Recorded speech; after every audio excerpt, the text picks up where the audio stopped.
Hi, before we dive in, I want to thank you for being here because today we're going to look at something very important, something every single one of us in our departments has felt, even if we don't always say it out loud. This presentation, The Effect of Burnout and Motivation in Community Development, forms part of MGMT 6090, Critical Analytical and Communication Skills for Managers. Presented by Ms. Cassandra Bedford under the guidance of Mrs. Dina Wolf Holder and Ms. Juliana Samuel. Now let us begin. Have you ever seen a community development officer who appears exhausted even before the workday begins? Someone whose commitment remains strong, but whose spark and motivation appears to be fading? For many, within the social services sector specifically, this scenario is familiar, isn't it?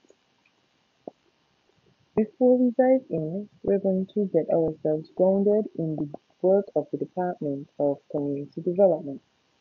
Community development officers serve as the front line of social services.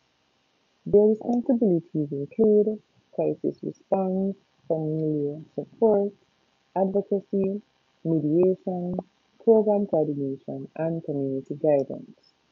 These functions demand emotional labor, resilience, empathy, and critical problem-solving skills. However, every role has limits, and diminishing our emotional capacity affects motivation long before performance declines.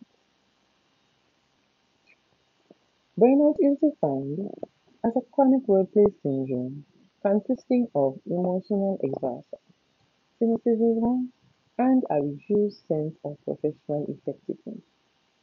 Common indicators include persistent fatigue, detachment, and a loss of impact or purpose. Motivation is the internal drive and external influences that energizes, direct, and sustain work-related efforts.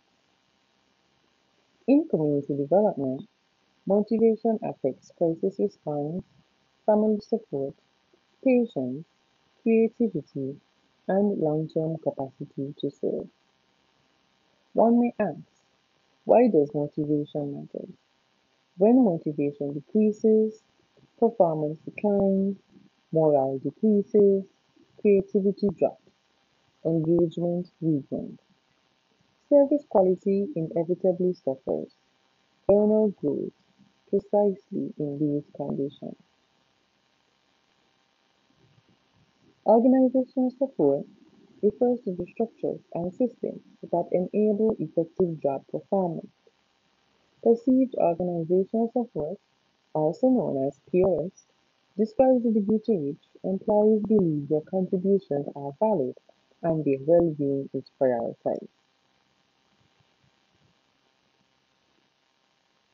Support is not enhanced, it is a foundation.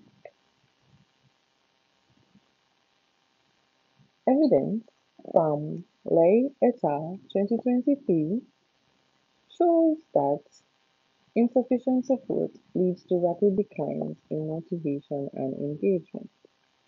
Wu et al. 2024 further describes burnout as disrupting the motivational sequence, weakening psychological mechanisms responsible for energy, initiative, and persistence.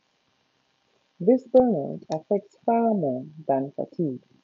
It interferes directly with the processes that sustains motivation. And here we have a few statistics, which includes organizational support can reduce burnout by 45%, support increases engagement by 33%, poor supervision is linked to lower motivation. These statistics highlight the extent of the issue. A common opposing viewpoint suggests that staff should motivate themselves, that the job is difficult and it's already known. and that organizational responsibility for motivation is minimal. However, decades of organizational research has shown that motivation is significantly shaped by workload, supervision, recognition, resources, and workplace culture. No body of research supports the idea that organizations are exempt from influencing employee motivation. Additionally, no individual can maintain motivation in an unsupportive and dysfunctional environment. When performance is expected, support becomes necessary. Support is not optional, it is essential. In conclusion, burnout significantly reduces motivation among community development officers. Given the emotional and demanding nature of this profession, organizational support must be prioritized. Motivated officers thrive in motivating environments. Strengthening support systems remains the most effective strategy to reduce burnout and sustain performance. Thank you.